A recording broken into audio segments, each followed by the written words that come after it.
Elections करवाना सरकार की जिम्मेवारी थी। ये सरकार है जो इलेक्शन से पीछे भाग रही है। जब सरकार ही नहीं इलेक्शन करवाना चाहती तो नेता बाहर क्या करेंगे, कौन सी रैलियां होंगी। ये तो एक लोकतंत्र की जो हत्या है वो की जा रही है जम्मू कश्मीर। आपने देखा म्यूनसिपैलिटीज़ का टेन्योर खत्म हो गया है, लेकिन ये कह रहे थे कि हमारी समरी रिविजन्स होगी या हम जो है इलेक्शन करवाने के लिए तैयार हैं, लेकिन क्यों पीछे हट गए। ये इनका एक डर है और ये इनकी हार इनको साफ दिख रही है। उसी कारण ये जो है ये घर में जो, अगर आप कह रहे हो कि घर में बैठे हुए नेता हैं या घर में बैठ गए या नेता बाहर नहीं आ रहे, वो केवल बीजेपी के नेता हैं जो अभी बाहर नहीं आ रहे, जो आपको हल्ला गुल्ला सड़कों पे ये करते थे। कभी 400 का सिलेंडर होता था तो सड़कों पे आ जाते थे, कभी 60 की दाल होती थी, 70 का पेट्रोल होता था तो सड़कों पे आते थे। लेकिन आज वो सारे लीडर अपने अपने घरों में बैठे हुए हैं क्योंकि उनमें अपनी सरकार के खिलाफ आवाज उठाने की हिम्मत नहीं है। कांग्रेस लगातार जो है आवाज उठा रही है और कांग्रेस आवाज उठाती है। नमस्कार, जम्मू ट्रिब्यून देख रहे हैं आप और मैं हूं आपके साथ अभिषेक मेहरा। जम्मू कश्मीर में चुनाव कब होंगे, हालांकि इस पर तो कोई सवाल अभी बनता नहीं है, ना कोई तुक बनता है, क्योंकि जम्मू कश्मीर में लगता ही नहीं है कि जम्मू कश्मीर में चुनाव होंगे। और इसीलिए अब तमाम सियासी पार्टियां जो है अब सुस्त पड़ना जो है वो शुरू हो चुकी हैं, क्योंकि अब हमें ये देखने को प्रतीत हो रहा है कि जिस तरह से पहले डेपुटेशन बाकायदा लोगों के लीड किए जाते थे, प्रोटेस्ट किए जाते थे, केंद्र सरकार के खिलाफ हल्ला गुल्ला किया जाता था जितनी भी सियासी पार्टी थी, लेकिन अब जो है कहीं ना कहीं अंदर जो है पार्टियां घुसती जा रही हैं। क्या कारण है, क्या सबसे मुख्य कारण जो है चुनावों का है, क्योंकि अब ऐसा लग रहा है कि जो नेता हैं वो कहीं अंदर शिफ्ट जा रहे हैं। हमारे साथ कांग्रेस के ही नेता हैं, उनसे भी जानेंगे कि कांग्रेस अंदर का आखिरकार कब तक छुपेगी। विशु अंदोत्रा है, ब्लॉक अध्यक्ष हैं कठुआ से। विशु जी, क्या मुख्य कारण माने जो लगातार तमाम सियासी पार्टी हैं वो अंदर घुसती जा रही हैं, और कहीं ईडी सीबीआई एजेंसीज का खौफ तो नहीं है, क्या उसकी वजह से तो नहीं ये अंदरपन लगातार बढ़ रहा है? अभिषेक जी, पहले तो मैं आपके चैनल का बड़ा धन्यवाद करता हूं जो हमेशा ही जनता की भी आवाज़ उठाते हैं और नेताओं की भी आवाज़ को जो है जनता के समक्ष रखते हैं कि क्या समस्याएं हैं। अभी आपने कहा कि समस्या नहीं उठा रहे या पार्टियां बाहर नहीं आ रही, तो मैं आपको ये बता दूं कि कांग्रेस एक ऐसी पार्टी है जो ना तो कभी किसी से डरी थी ना डरेगी। और अगर आप देखेंगे तो हमारे जो प्रदेश अध्यक्ष जी हैं बिकार रसूल बानी जी, उनको देखिए आप, चाहे सोशल मीडिया पे देखिए चाहे न्यूज़ में देखिए आप, वो कभी अनंतनाग में कभी कहीं कहीं हर जगह जो है अपने कार्यकर्ताओं से और जनता के बीच में है। हमारे आप कार्यकारी अध्यक्ष रमन वल्ला जी को ले लीजिए, जहाँ भी समस्या होती है वहाँ पे हमारे जो कार्यकारी अध्यक्ष हैं प्रदेश के वो पहुँचे होते हैं। हमारे जिला अध्यक्ष आप देखिए 2 दिन पहले बसोली में थे, बसोली में जो लोगों के साथ उनका जनसंपर्क कर रहा था। कांग्रेस पार्टी जो है वो अपना जो जनता के बीच में रहने की जो ड्यूटी है उसको पूरी ईमानदारी से निभा रही है, और जो भी जनता को समस्या आती है आपने देखा समय समय पे उठा रही है कांग्रेस पार्टी। बिजली के बिलों को लेके हमने प्रोटेस्ट किए, किसानों की समस्याओं को लेके कांग्रेस पार्टी ने प्रोटेस्ट किए। ये सवाल बनता है उन पार्टियों से जिनके नेता बाहर नहीं आ पा रहे, तो वो हो सकता है शायद ये ईडी वगैरह का उन्हीं को डर हो जिन्होंने गलत काम किए होंगे। कांग्रेस पार्टी एक साफ पार्टी है, उससे डरने की कोई ज़रूरत नहीं। ये वो पार्टी है जिसने अंग्रेज़ों के साथ लड़के भारत को आज़ाद कराने में पूरा सहयोग किया, तो यहाँ इन काले अंग्रेजों से कौन डरेगा। ठंडी पड़ी है, क्या मानते हैं कि चुनाव है कहीं मुख्य कारण जो, क्योंकि हम देखते हैं कि जब भी चुनाव होते हैं तो चाहे वो विपक्ष हो चाहे वो पक्ष की पार्टी हो विपक्षी हो, सभी जो है वो सड़कों पर दिखते हैं। वो हमें जहाँ पर रैलियाँ बाकायदा देखने को मिलती हैं, हल्ला गुल्ला देखने को मिलता है, लेकिन अब जो है राजनीति ठंडी पड़ती हुई दिख रही है कठुआ में। ये राजनीति ठंडी नहीं पड़ती हुई, ये राजनीति का बदलता हुआ स्वरूप मैं इसको मानूंगा कि जिस प्रकार से एक अपने अपोजिशन को ख़त्म करने का जो प्रयास किया जाता है एजेंसियों के द्वारा, ये उसका नतीजा है। ये हम ये मान सकते हैं कि हम हमेशा ये कहते हैं कि ये एजेंसियों के दुरुपयोग करके जो लोकतंत्र की हत्या की जा रही है।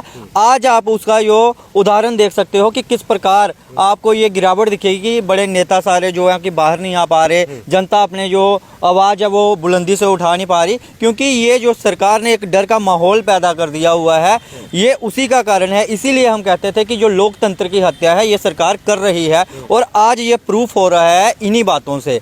लेकिन मैं ये इस सरकार को ये चेता देना चाहता हूँ कि ये कांग्रेस पार्टी है, कांग्रेस पार्टी का कोई कार्यकर्ता और कांग्रेस पार्टी कभी भी इनसे डरने वाली नहीं है। यहाँ भी जनता को समस्या होगी, यहाँ जनता खड़ी होगी, वहाँ पे उनके साथ उनके दुख में सुख में कांग्रेस पार्टी जो है खड़ी रहेगी। 5 राज्यों में जो अभी समय चुनाव हुए हैं उसका क्या माहौल बन रहा है, उसके बाद देखते हैं कि जब भी कोई चुनावों के बाद रिजल्ट आता है, हिमाचल के बाद हमने देखा कि उसके बाद कांग्रेस जो है एकदम से एक लीड पकड़ती है, लोग शामिल होते हैं। और कठुआ से भी हमने सुनने में आ रहा है कि कल एक बड़े नेता जो है आम आदमी पार्टी से अब कांग्रेस में आ रहे हैं, किस तरह से देख रहे हैं कि जन आधार लगातार बढ़ रहा है? हमारे लिए तो जो भी कांग्रेस पार्टी में आने चाहता है हम उन सभी का स्वागत करते हैं, जो काम करने की भावना से आना चाहता है, कि जो पार्टी को मजबूत करेगा, पार्टी के लिए काम करेगा, पार्टी के लिए दिन रात मेहनत करेगा, उस हर एक कार्यकर्ता का, उस हर एक ओहदेदार का हमारी पार्टी में स्वागत है। और करना भी चाहिए, हमें चाहिए हमारी पार्टी जितना विस्तार हो सके हम करेंगे। जब से हमारे नए प्रदेश अध्यक्ष आए हैं विकार सुलबानी जी और रमन बल्ला जी और हमारे जिला अध्यक्ष पंकज डोगरा जी बने हैं, तब से आपने देखा कि पार्टी की जो हलचलें हैं वो पूरे जम्मू कश्मीर में, पूरे कठुआ डिस्ट्रिक्ट में जो है लगातार बढ़ती हुई आप देख रहे हो। और उसी का नतीजा है कि आप कह रहे हो कि कल कोई नेता भी नहीं है जो शामिल होने वाले हैं पार्टी में, ये भी उसी का एक नतीजा है कि एक संपर्क बना के जो है सभी के साथ रखा हुआ है। नहीं, जो भी 5 राज्यों का समीकरण सामने आएगा उसके बाद लगता है कि कांग्रेस फिर बाहर आएगी।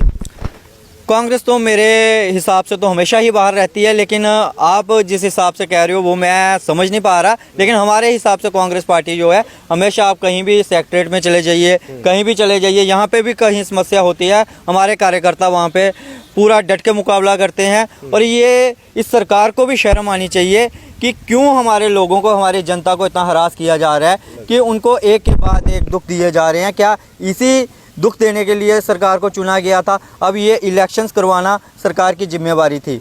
ये सरकार है जो इलेक्शन से पीछे भाग रही है। जब सरकार ही नहीं इलेक्शन करवाना चाहती तो नेता बाहर क्या करेंगे, कौन सी रैलियां होंगी? ये तो एक लोकतंत्र की जो हत्या है वो की जा रही है जम्मू कश्मीर में। आपने देखा कि कम से कम 9-10 साल से जो यहाँ पे विधानसभा के चुनाव पेंडिंग है, ये किसकी जिम्मेवारी थी, किसकी रिस्पॉन्सिबिलिटी थी करवाना? इनकी रिस्पॉन्सिबिलिटी थी सरकार की।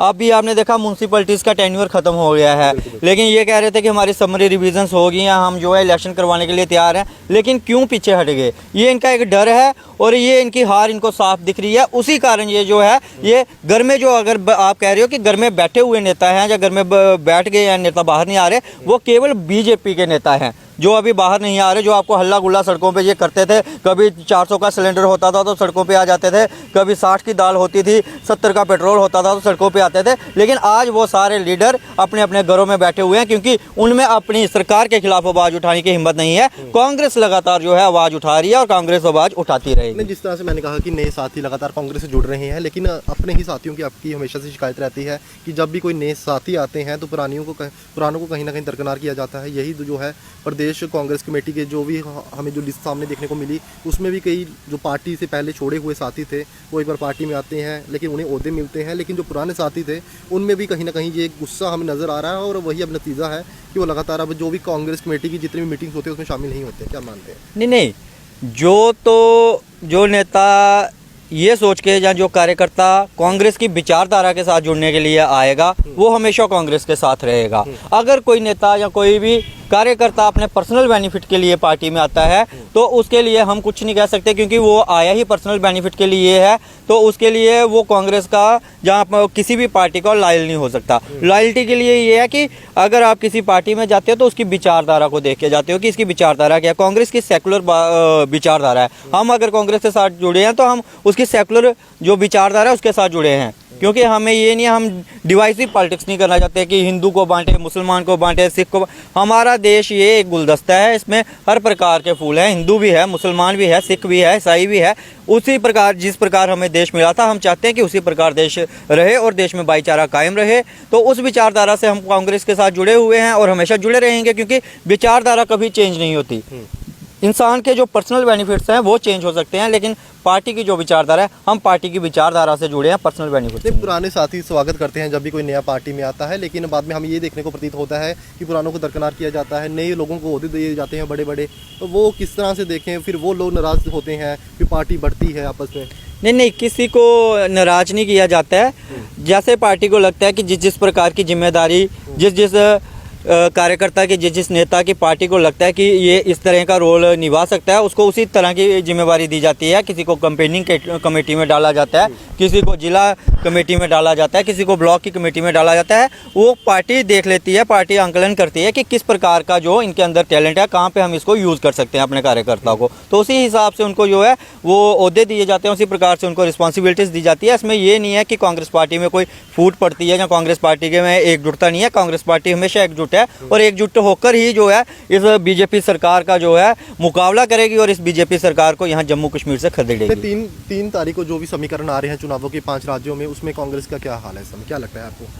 हमें तो यही है, हमारे जो कार्यकर्ता और हमारे जो काम किए हुए हैं कांग्रेस पार्टी ने, जिस विचारधारा को लेकर कांग्रेस पार्टी हमारी आम जनता के बीच में गई थी, उनसे हमें यही लगता है कि 5 राज्यों में हमारी कांग्रेस पार्टी जीतने वाली है और 5 में जो है कांग्रेस आएगी। और आने वाले दिनों में पूरे देश में आप देखेंगे कांग्रेस का ही प्रधानमंत्री होगा और कांग्रेस का ही राष्ट्रपति होगा, क्योंकि कांग्रेस ही एक ऐसी पार्टी है जो हमेशा जनता के हित के लिए काम करती है। कभी भी जनता के अहित के लिए कांग्रेस पार्टी ने काम नहीं किया है, चाहे वो महंगाई हो, चाहे वो रोजगार हो। अभी आप रोजगार के आंकड़े देखिए, कहाँ युवा जो है हमारे भटक रहे हैं रोजगार के लिए। कौन सी जो योजनाएं अग्निवीर वगैरह लेके आए जो युवाओं ने सिरे से निकाली। आपने देखा कर्नाटका में भी उसका रिजल्ट देखा और हिमाचल में भी देखा और आने वाले आप 1-2 दिन में जो 5 स्टेटों में भी देखेंगे। बिल्कुल, हमारे साथ कांग्रेस के ब्लॉक अध्यक्ष विशु इंदोत्रा जी थे। और जिस तरह से मैंने शुरू से बात की कि अब ठंडे बिस्तरे में जिस तरह से मौसम चेंज हो रहा है ना, उस तरह से अब राजनीति का भी मौसम एक तरह से चेंज होता हुआ कठुआ में खासतौर पर नज़र आ रहा है। जम्मू कश्मीर में हालांकि चुनाव कब होंगे ये सबसे बड़ा सवाल है, लेकिन जो 5 राज्यों में जम्मू कश्मीर के अलावा तो बाकी 5 राज्य वहाँ पर चुनाव हो रहे हैं, उसके समीकरण कुछ दिनों में सामने आ जाएंगे। लेकिन लगातार कांग्रेस का, जिस तरह से ब्लॉक अध्यक्ष हैं कांग्रेस के, उनका ये कहना है कि जनाधार बढ़ रहा है, लेकिन जनाधार बढ़ने के साथ साथ जो फूट पड़ती जो है, जो 2 दल बन जाते हैं कांग्रेस के पुराने और नए लोगों के बीच, वो लगातार जारी है।